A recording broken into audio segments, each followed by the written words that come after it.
I have been trying to figure out how to tell this story for 3 months. Not because it is complicated. It is, in many ways, the simplest story I have ever lived through. But because simple things are sometimes the hardest to put into words without losing what makes them what they are. Without the language shrinking the experience into something smaller than it actually was. So I'm going to try. And I'm going to ask you to bring whatever patience you have and whatever love you carry for the people in your life, because I think by the end of this, you will want to call someone, or hug someone, or simply sit with the knowledge that the people who love you may be seeing you more clearly than you know. My name is Susan. I am 53 years old. I live in Columbus, Ohio. In the same house I have lived in for 18 years, the house I moved into when my marriage ended, and I needed something stable and affordable and mine. A small house, a good house, the kind that fills up with the life you pour into it regardless of its size. I have one son. His name is Marcus. He is 23 years old, and he graduated from Ohio State University 3 months ago with a degree in engineering and a grade point average that I will not quote here, because he would be embarrassed, but which made me sit in that auditorium on a May afternoon and cry in a way that soaked entirely through the paper program I was holding. On the evening of his graduation, at a dinner I had organized at the restaurant he had chosen with the small gathering of people who loved him, my son stood up. And he said something, and I want to tell you what it was. But first I need to tell you what it cost me to get there. Not for sympathy, not to set up a dramatic contrast, but because his words only meant what they meant because of the years that preceded them. And for them to mean what they meant to you, you need to know those years too. Marcus's father and I divorced when Marcus was 7 years old. I will not speak about the marriage at length. It is not that story. What I will say is that it ended as some things end in a way that was necessary even if it was painful.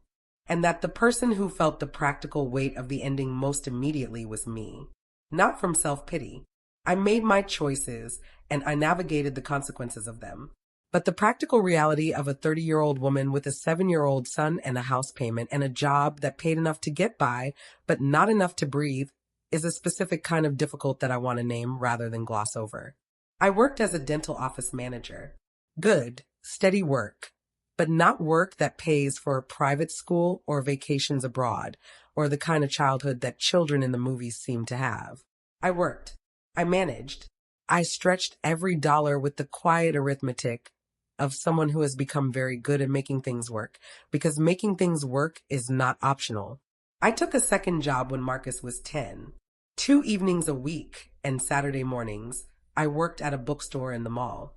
Not a prestigious job, but I loved it. The particular quiet of a bookstore, the weight of books in your hands, the occasional customer who came in looking for something specific and left with something better. And the income made the difference between managing and managing with a small cushion, which is its own kind of luxury when you have been without one. Marcus grew up watching me work. I want to say that plainly because it is the truth and because children see more than we give them credit for. He saw me leave in the morning before he was fully awake and come home in the evening after he had started his homework. He saw me at the kitchen table on Sunday evenings organizing the week's finances with the careful attention of someone who cannot afford a mistake. He saw me say no to things, to the school trip, to the new video game, to the restaurant that was a little too expensive, with the practiced ease of a parent who has made saying no into something that sounds almost like abundance. I thought I was hiding the difficulty from him. I was not, but I did not know that then. What I knew then was that Marcus was a good boy who became, without my fully noticing the transition, a good young man. He was quiet in a way that sometimes worried me. The quietness of someone who is thinking more than he is saying, but his teacher spoke well of him, and his friends were decent people, and he came home at reasonable hours, and after we had established the routine of it, he made dinner on Tuesday and Thursday nights so that I could go straight to the bookstore without stopping to cook. He started that at 12, not because I asked, because he noticed that on those evenings I was tired before I even got home, and that having to cook on top of everything else made the evening harder than it needed to be. He was 12. I think about that often. He saw me. He had always been seeing me. I just didn't know it yet. Marcus was not an easy teenager in all the ways that teenagers are not easy. He was moody in the way of adolescent boys, the particular weather of a person navigating the transition between what they were and what they are becoming, unpredictable and sometimes exhausting and entirely normal, even when it doesn't feel normal from inside it. There were arguments, not many, but real ones, about curfews, about grades that slipped in his sophomore year when something shifted in him that I watched with concern and couldn't quite reach, about the particular teenage quality of behaving as if your parents' love is an intrusion rather than a gift. I held my ground on the things that mattered. I let go of the things that didn't. I tried to be the kind of parent who was both firm and warm, who set real expectations while making it clear that my love was not conditional on his meeting them. I was not perfect at this. No one is. But I showed up. Every day. Without keeping score. His junior year, something changed. I am not entirely sure what. Perhaps the turning of something internal, the way adolescence eventually resolves into a direction, even if it reaches that direction through considerable turbulence. But Marcus became, in his junior year, more present, more communicative. He started asking me questions about my life, about what I wanted, what I had wanted when I was his age, what I had given up or not given up. Questions that surprised me with their specificity. Questions that suggested he had been thinking about me as a person rather than simply as his mother. He got into Ohio State his senior year. Early admission. Engineering, he had always been drawn to how things were built, how structures worked, the logic of load-bearing and design. When the letter arrived, he handed it to me without saying anything. I read it standing at the kitchen counter. And I said, Marcus. And he said, I know, Mom. And we stood there for a moment with the letter between us. And then he put his arms around me. Not a teenager's hug, the quick, enduring hug of someone who has not quite decided that physical affection is allowed. A real hug, the kind that holds on. I held on back, for longer than either of us acknowledged afterward. The 4 years at Ohio State were their own kind of adjustment. I was, for the first time in 16 years, in a house that was quiet by default.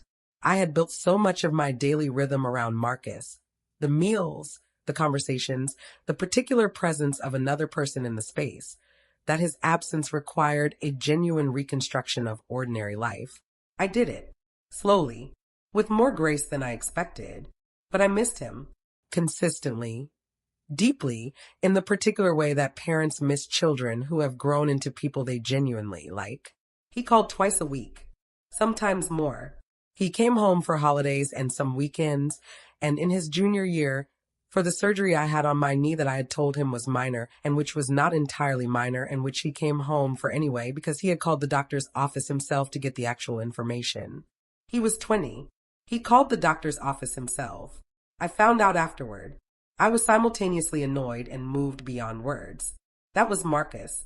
The graduation ceremony was on a Saturday in May. It was warm. That specific Ohio May warmth that is never entirely predictable. Warm enough for the dress I had bought for the occasion, but with a breeze that kept it from being uncomfortable. I sat in the auditorium with my sister Carol and my friend Judith and Marcus's best friend's parents, and I watched 17,000 people receive their degrees with the particular combination of pride and absurdity that these ceremonies always produce. And then his name was called, Marcus Allen Webb.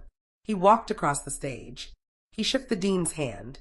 He held his diploma up and looked out at the crowd with an expression that was trying to be composed and was not quite managing it, which was, for Marcus, who was generally composed, entirely extraordinary. I was on my feet before I understood I was standing. I was crying before I understood I was crying. Carol had her arm around me by the time Marcus had walked off the stage. You did that, she said. That is yours. I shook my head. I was trying to say something about how it was his, not mine, how he had earned it. But I could not get the words out. Later I understood what Carol had meant. Not that the degree was mine, but that the person holding it, the young man who had called the doctor's office and made dinner on Tuesday evenings and held on in that hug, was shaped, in part, by the years I had spent shaping him. That was mine. That was what I had built. We went to dinner that evening at a restaurant Marcus had chosen, a nice one, nicer than we would normally have chosen, but this was the night for it. There were 8 of us around the table. Carol and Judith. Marcus's roommate Tyler and Tyler's parents. Marcus's girlfriend Anna. whom I had met several times and liked very much. And me. We ordered. We talked. The meal was warm and full and easy in the way of occasions that are actually as good as you hope they would be, which is rarer than it should be. And then, between the main course and dessert, Marcus pushed back his chair and stood up. The table quieted in the way tables do when someone stands, that immediate, instinctive hush of people recognizing that something is about to be said. He had a glass in his hand. He was not looking at the group. He was looking at me. I want you to understand what it felt like to have my son look at me in that moment. Not the look of someone performing a toast. Not the slightly self-conscious look of a young person doing something they know is expected of them. The look of someone who has been carrying something for a long time and has finally found the moment to put it down. Serious and tender and absolutely, completely direct. I have something I want to say, he said, to my mom. And the table was very still. I am going to try to tell you what Marcus said.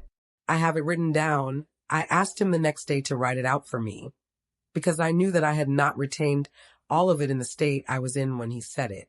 He did, on 2 pages of a yellow legal pad in his architectural handwriting, and I keep those pages in the drawer of my nightstand where I put things I need to be able to reach without getting up.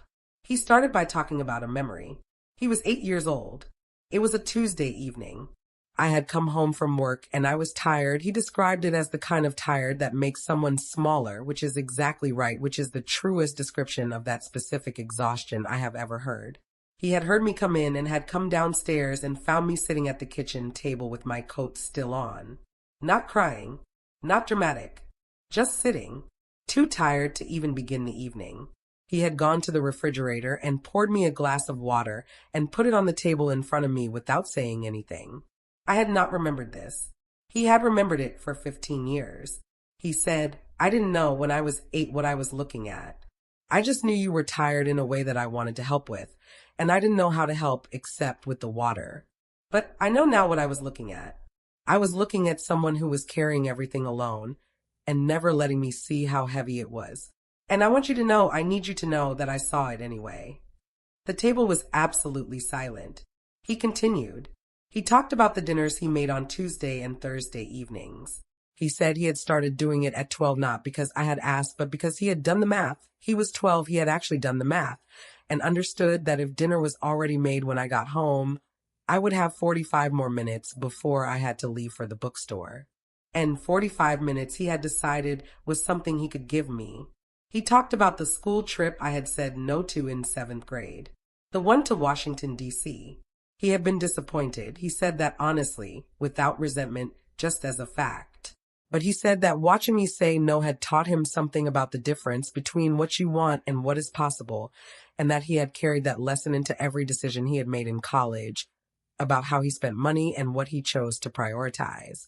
He talked about the knee surgery, about calling the doctor's office. He said he had not told me at the time because he knew I would tell him it was unnecessary, and he had decided, he used those words, decided, that in this particular case his judgment was better than mine. And then he said something that I need to tell you carefully, because the words matter. He said, you never asked me to see any of this. You never asked for credit. You never made me feel like your love was a debt I owed you. You just showed up. Every single day. For 23 years. You just showed up. He paused. I am going to spend the rest of my life trying to be the kind of person who shows up the way you showed up for me. Not because I owe you. You would never want me to think of it that way. But because you showed me what showing up looks like. And it looks like the most important thing a person can do. He lifted his glass. To my mother, he said. The person who taught me everything that actually matters. And the table raised their glasses. And I put my face in my hands.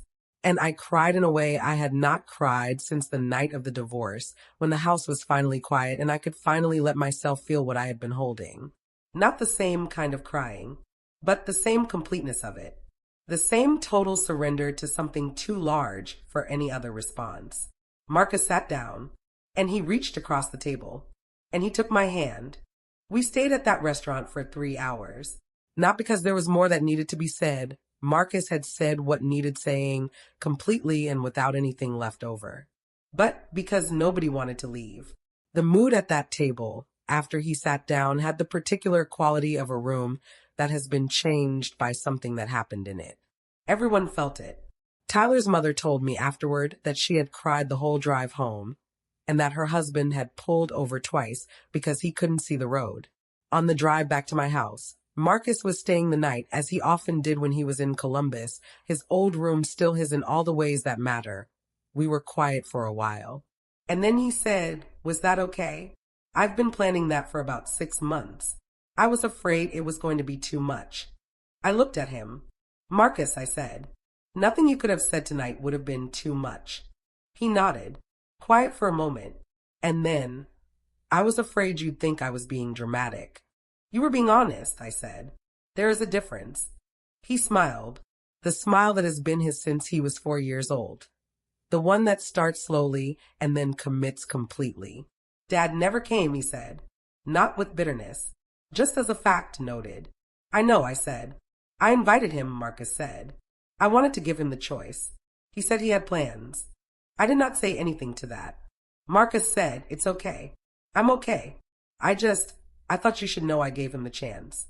We drove the rest of the way in a quiet that was not uncomfortable. At home, I made tea. The specific late-night tea we had always had after important occasions, chamomile, the same brand for 18 years. We sat at the kitchen table in the house that had held us through everything, and we talked until after midnight. About his job, he had accepted a position in Indianapolis, starting in July, at a civil engineering firm he was excited about. About Anna, who I loved, and who he was planning to ask a question that I was pretending not to know he was planning. About what came next. About the future. The one I had spent 23 years building toward, brick by invisible brick, with the particular faith of someone who cannot see the finished thing, but keeps laying the bricks anyway. The future that was now undeniably here. At 12:30, Marcus said he was going to bed. He stood up from the kitchen table. The same table where I had sat with my coat on at the end of a long Tuesday when he was 8 years old, and where he had put a glass of water in front of me without being asked. He put his hand on my shoulder. "Thank you, Mom," he said, "for everything. I don't just mean tonight. I mean everything." And then he went upstairs, and I sat at the kitchen table for a long time, with my tea, in the house that had held us, just the two of us, and I thought I would do it all again, every bit of it. Without hesitation, without keeping score. Stopwatch, 1830 to 1930, Karma and the Epilogue. The karma in this story is pure and simple and completely good. I did not expect to receive what Marcus gave me at that dinner table. I had not been working toward it. I had not been accumulating the years of showing up with an eye to the eventual recognition. That is not why you show up. You show up because it is required, and because you love, and because the alternative, not showing up, is simply not available to you when you are the kind of person who loves the way mothers love. But the karma came anyway, not as punishment for someone's wrongdoing, not as the universe righting an injustice, simply as the natural, beautiful consequence of a child who had been loved completely, paying close enough attention to understand what that love had cost, and being brave enough to say so out loud at a dinner table in Columbus, Ohio, in front of 8 people and a plate of tiramisu. Marcus's father, who did not come to the graduation, who had plans that day, I think about him sometimes. Not with anger. The anger is long gone. But with a particular quiet sadness for what he missed. The speech his son gave. The person his son has become. The woman his son stood up to honor in front of everyone he loved. He missed all of it, and that in its own way is the only karma his absence required. Marcus is in Indianapolis now. He calls on Sundays and Wednesdays, without my asking, without any arrangement. He just calls. He asked Anna the question I had been pretending not to know about 2 months after graduation, on a Thursday evening in a park in Indianapolis, and she said yes immediately, which he told me with the exact voice of someone who had been certain she would say yes, but was still somehow surprised. I am going to Indianapolis next month to have dinner with them in the apartment they share now. I am bringing chamomile tea and my good dishes, which Anna said she would love to use, and everything I have, because that is what I do. I want to say something to the mothers, the ones who are in the middle of it right now. who are sitting at kitchen tables at the end of long Tuesdays with their coats still on, who are making the quiet calculations, the stretch dollars, the skip vacations, the practice smile that keeps the weight of things invisible to the child watching from the other side of it. I want you to know something that I did not know when I was in the middle of it. They are watching. Not all of them will say so in the way Marcus said it. Not all children find the words at a graduation dinner or at any other moment. Some of what you are giving will remain unseen by you for as long as you live. Some of it will be received without acknowledgement because children, being human, are not always capable of acknowledgement even when they feel it. But they are watching. The Tuesday dinners. The glass of water without being asked. The no that sounded like abundance rather than deprivation. The coat you are still wearing at the kitchen table because you have not had the moment to take it off. They see all of it. They are carrying it. And some of them, in their own time, in their own way, will find the moment to put it down in front of you. And I can tell you, having lived that moment, that there is nothing in the world quite like being seen by someone who loves you, by someone you made, by the person who is the living, walking proof of everything you chose to give. Keep giving. Keep showing up. Not for the moment at the dinner table. You cannot count on that moment. Do not show up for the recognition. Show up because the love requires it. Because the love is its own reward. Because the person sitting across from you at the dinner table, the 8-year-old who put the water glass down, the 12-year-old who did the math, the 23-year-old who stood up with a glass in his hand and looked at you in a way no one has ever looked at you before. That person is worth every single ordinary, unremarked Tuesday of your entire life. They are worth it. I promise you. They are worth all of it. This has been Soul Tales. My name is Susan. Next month, I am driving to Indianapolis. I have already packed the chamomile tea and the good dishes and everything I have, because that is what I do. That is what we do. N.